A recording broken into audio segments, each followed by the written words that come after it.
Hi, it's Mark from Mark of the Cyberbeast, and today we're going to go over something that is going to take a bit of time for me to do. So I'm going to time-lapse a lot of this so I don't bore you to tears. It's from EV Base. Now, as you know, I've owned pickup trucks for 35 years, and plastic fender wells, they don't always kind of hold up. So what I'm going to try out is their new carbon fiber vinyl that goes over these fender flares and protects them. Okay, we did a couple previously, previous episodes. We did the ones around the back bed of the truck, which is now full of pollen, and we also did the ones here on the bumper down below. So we went ahead and did all these back here. Now it's time for the fenders, and looked at the instructions. Don't look terribly complex. The great thing about these is that rather than do it in one piece, okay, it's going to break it up into sections. So it's going to bring 1, 2, 3, 4 different sections. And what I'm going to probably do, not going to go entirely with the instructions. I'm going to start on the passenger and driver side front, and I'm going to start on the section that actually has the camera, because that's got the cutout for the camera. I figure if I get that lined up around the camera opening here, that triangle, then from there I can get the one down below and then the one on top and follow it down to the front aspect of the car. So at least this way I'm not starting on one end and then misaligning based upon where the camera is. So I'm starting at the camera. We're going to see how that goes. So what I'm going to do is I'm going to go ahead and put my glasses on, put the camera on a tripod. I'm even like my GoPro in gear, and I already wiped down this fender here up front, but give you an idea of this pond. Look at this pond all caked on here. I mean, it's just clumps of yellow. So that's what I'm breathing in. So, you know, I'm sneezing and coughing and just going nuts here. But anyway, it's a beautiful day. It has to be a good 75 degrees here. It's absolutely gorgeous. So great day for it. Very low wind. If you're going to do this at home, do it in a garage or on a day with low or no wind. There's almost no wind today, unlike the previous days where I've done this. So it should be a little bit easier. So we'll see.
Now to put the mud flaps back on, and that's pretty much it. It really didn't take that long. Probably in real time, I'd have to say it was probably an hour to do all 4 fender wells, which is actually pretty decent.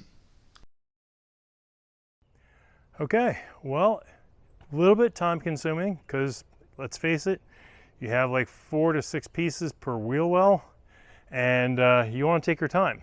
I do have some tips though on how to install this best. So we're going to go around the vehicle. I'm going to show you the work now. I admit some of these came out a little wrinkled, probably due to me, because it seemed as though there was one portion of it that I just couldn't get, and it just is probably just my lack of patience and skill set. One of the things you want to do is you want to start at the truck, get that in there nice and straight, get it tight in there, and then work again medial to lateral on the bigger piece and push it out. I didn't do that the first time or two, so I learned from my mistakes, but definitely start from the inside of the truck, work your way outward. You'll see over here, maybe, might be hard to see, there's a couple spots here that were a little wrinkly, so what I'm gonna do is get my heat gun, and I'm gonna see if I could heat some of this out. I'm also gonna use the heat gun to kind of seal where the different vinyl wraps meet, kind of make it more of a seal so water doesn't get in there and cause any issue. Again, some of these came out much better than others, and likely just due to me not having the patience, but the carbon fiber look does look pretty trick. On some of them I think it went a little long, so I'm gonna get my razor. I'm also gonna trim back some of them because I don't want to have it kind of having a lip, so to speak. But yeah, they're all done pretty darn good. My wife seems to like it. I asked her what her opinion was, and if she likes it, well, then I like it too. But there's definitely some bubbles I'm gonna have to get rid of. Again, just like we did the other pieces the other day, you want to go back and get it with the squeegee and then try a heat gun with that. So let's see what holds up, but it should protect the plastic, make it easier to clean. Again, hopefully when you see this truck next time, it won't have all the pollen on it. Look at this pollen. Look, you can like write your name in it. That's crazy. But I know we're in for another week or two of this, so I hate to wash it, put the time in, and then 2 hours later, it's horrible. In fact, when I was cleaning the fenders before I was doing this, I was just doing them one at a time, because initially I went and cleaned all 4, and then I went back and had to clean it all again because the pollen just got everywhere. In fact, you can see pollen is starting to coat on the vinyl wrap already. Pretty crazy here in Myrtle Beach, North Myrtle Beach, South Carolina. Anyway, we've got one more product from EV Base. Again, the links will be below, and that's going to be these rockers. Okay, now that's going to require taking the running board off, but it's going to have carbon fiber right here for these rocker panels. So to give the whole carbon fiber look throughout, should look pretty trick, and we'll have that to look forward to. So I'm glad you came by today. Remember, hit like, comment, subscribe. I'll hear from you guys and see you tomorrow.